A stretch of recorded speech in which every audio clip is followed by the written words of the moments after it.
sexual, horror o droga na hindi angkop sa mga bata. Hindi na maitago ni Amelia ang pagiging dismaya, lalo pa na parang wala rin siyang pagpipilian sa kadahilanan na pansamantalang hindi mo na niya pwedeng sabihin kay Jenny ang totoo. Nanghihinayang si Amelia dahil sa mahabang panahon niyang ipinagkait ang kanyang pagiging lola at ang pagiging mabuting tao sa kanyang apo. Ganun pa man, ay sisikapin niya ngang masabi kay Jenny ng mas maaga upang maintindihan ni Jenny at matanggap niya ang katotohanan. Ngunit dito naman nakiusap si Dara kay Amelia na kung maaari ay wag nang sabihin pa ni Amelia ito kay Jenny sapagkat hindi pa nga raw alam ni Megan ang totoo. Siguradong masasaktan umano si Megan kapag nalaman niya na magkapatid sila ni Jenny. Ang hindi alam ni Amelia na nauna pa sa kanya na malaman ni Megan ang katotohanan. Tanging sila ni Dara ang unang nakaalam tungkol dito.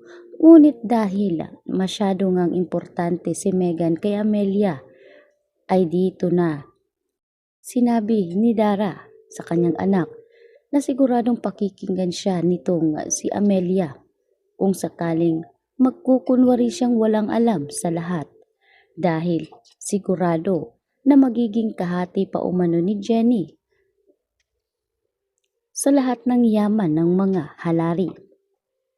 Kaya naman kinabukasan ay dito nga dinatnan ni Amelia itong si Jenny na nagmamadali. Talagang sinadya ni Amelia na pumunta sa Yumi House upang sa ganon ay magkasalubong nga sila ni Jenny sa pagbabakasakali na pwede nang sabihin ni Amelia ang totoo. Ngunit tulad ng napag-usapan ni Dara at Megan, ay dito nga bigla siyang dumating kung kailan sasabihin na sana ni Amelia ang katotohanan. Agad naman ngayong pinutol ni Amelia ang kanyang balak dahil sa baka masaktan niya ang kanyang apo na si Megan.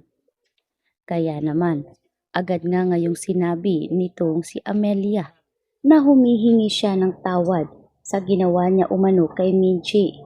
Kung kailan pa naman may pinagdadaanan ngayon ang pamilya ni Jenny dahil sa pagpapaopera nga nitong si Perry. Ganun pa man ay maluha-luha nga itong si Amelia, ngunit ang pagluhang iyon ay dahilan sa tila naaawa si Amelia kay sa Jenny sa sitwasyon ngayon. Wala siyang kaalam-alam, kaya ganoon na lamang ang ginawang palusot ni Amelia.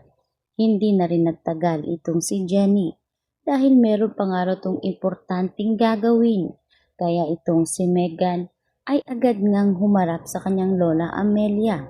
Sabay sabi na nakiusap na nga raw siya sa kanyang lola na wag nang makikipag-usap pa kay Jenny. Natatakot umano si Megan na baka agawin umano ni Jenny ang kanyang lola. Pati ba naman daw ito ay pagtatalunan pa nila ni Amelia. Ngunit anya ni Amelia na walang sinuman ang makakaagaw sa kanya mula kay Megan. At dito rin sinabi ni Amelia na wala siyang ibang apo kundi itong si Megan. Bagay na pinasisinungalingan ni Amelia sa kanyang sarili. Kaya naman sa ospital ay dito na nga agad pinuntahan ni Jenny ang kanyang ama para silipin kung kumusta na ang operasyon at kung nag-successful ba. Agad na ngayong dumating ang doktor na titingin sa tenga ni Perry. Dito nga nila sinubuk-subukan, ngunit wala pa ring naririnig si Perry.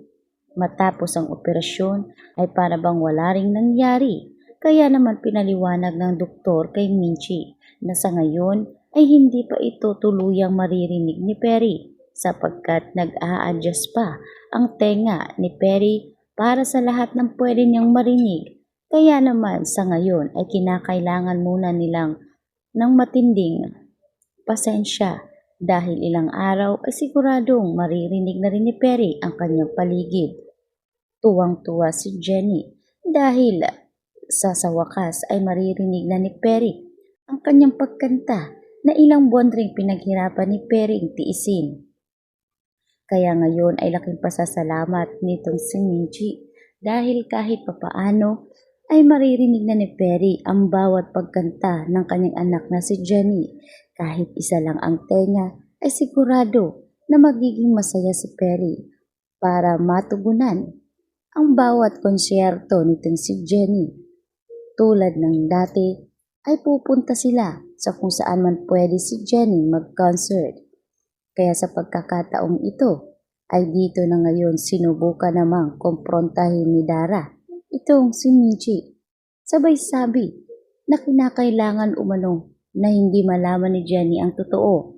Kaya sinampal ni Minchi ng katotohanan si Dara.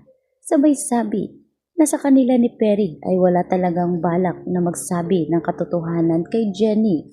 Dapat umanong timbrihan ni Dara ang kanyang mother-in-law na si Amelia dahil sigurado magsasalita ito at wala ngang makakapigil sa matanda.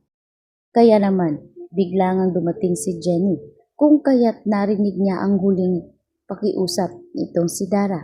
Tinanong ni Jenny kung ano ang hindi pwedeng malaman ni Madam Amelia dito kay Jenny. Kaya mabilis sa alas 4 kung dumepensa si Minchi at sinabing wag na umanong ipaalam pa kay Madam Amelia ang tungkol sa sitwasyon nitong si Perry. Hindi na nga tuluyan pang nagtanong-tanong itong si Jenny tungkol sa pag-uusap nga ni Minchi at Dara dahil alam naman ni Jenny na masama talaga ang pakikitungo ni Dara sa kanyang ina. Kaya agad na ngayong sinabi nitong si Minchi kay Dara na babalik na sila sa loob at wala na umano silang panahon pa para sa pakikipag-usap.